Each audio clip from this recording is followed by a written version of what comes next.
میں نوٹ کر رہا تھا کہ قرآن مجید میں، بلکہ اکثر میں جو میرے پاس لوگ آتے ہیں نا کاؤنسلنگ وغیرہ کے لیے، انہیں میں سمجھاتا ہوں کہ دیکھو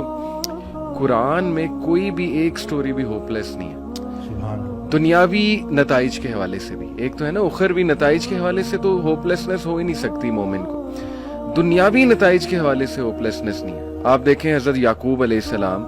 ان کا غم اس لیول کا تھا کہ اتنا روئے کہ اندھے ہو گئے، لیکن ایٹ دی اینڈ بیٹا بھی واپس ملا، بادشاہ بن کے واپس ملا، اور بینائی بھی واپس آئی۔ حضرت ایوب کا میں تفسیر پڑھا تھا ڈاکٹر صاحب، سورہ انبیاء میں کافی انبیاء کو اللہ تعالیٰ نے ڈسکس کیا ہے، اسماعیل علیہ السلام، ذوالکفل، سلیمان، داؤد، سب کے بارے میں نا پھر اللہ کہتے ہیں کل من الصابرین، all of them were patient, اور اللہ تعالیٰ نے ان پہ رحمت کی۔ بہرحال تفسیر میں پڑھ رہا تھا کہ ایوب علیہ السلام کو اللہ نے بہت پین سے گزارا، یعنی وہ رو پڑے، اور انہوں نے کہا کہ ندا لگائی جب انہوں نے کہ انی مسنی الضر وانت ارحم الراحمین، کہ اے میرے رب تکلیف نے مجھے چھو لیا ہے اور تو بے شک تمام رحم کرنے والوں میں سے رحم کرنے والا ہے۔ تو لکھا ہوتا ہے تفسیر میں کہ the reason اللہ تعالیٰ made him go through all this tough time was to tell everyone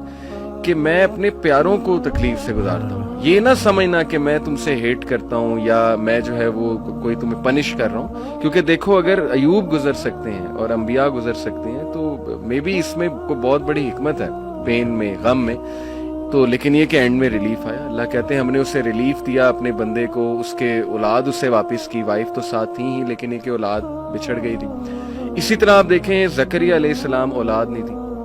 رو پڑے۔ مریم علیہ السلام کو ایک دن دیکھا کہ ان کے پاس پھل ہیں،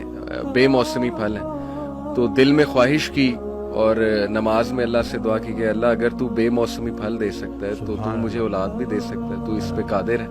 اور پھر یہ الفاظ کہ اللہ میں تجھ سے دعا کر کے کبھی مایوس ہوا ہی نہیں۔ تو آپ دیکھیں کہ اس وقت بچے دیے اور پھر وہ خود ہی حیران ہو گئے، یعنی آپ انسان کی حالت دیکھیں، پہلے خود ہی دعا کی، پھر جب اللہ تعالیٰ نے بچہ دے دیا تو حیران ہو گئے، کہتے اے رب مجھے کیسے ہو سکتا ہے۔ اسی طرح کئی مثالیں ڈاکٹر صاحب ہیں، یوسف علیہ السلام کی، موسیٰ علیہ السلام، یعنی سیڈ اینڈنگ تو ہے ہی نہیں۔ میں ہمیشہ انہیں سمجھاتا ہوں کہ دیکھو اللہ سے امید انسان سے لگاؤ گے تو سیڈ اینڈنگ ہے، وہ پھر سیڈ ہوگی۔ اللہ سے امید لگاؤ گے تو کوئی نہ کوئی ریپلیسمنٹ آ جائے گی، کوئی نہ کوئی راحت آ جائے گی، کہیں سے کچھ آ جائے گا، اللہ سنبھال لے گا۔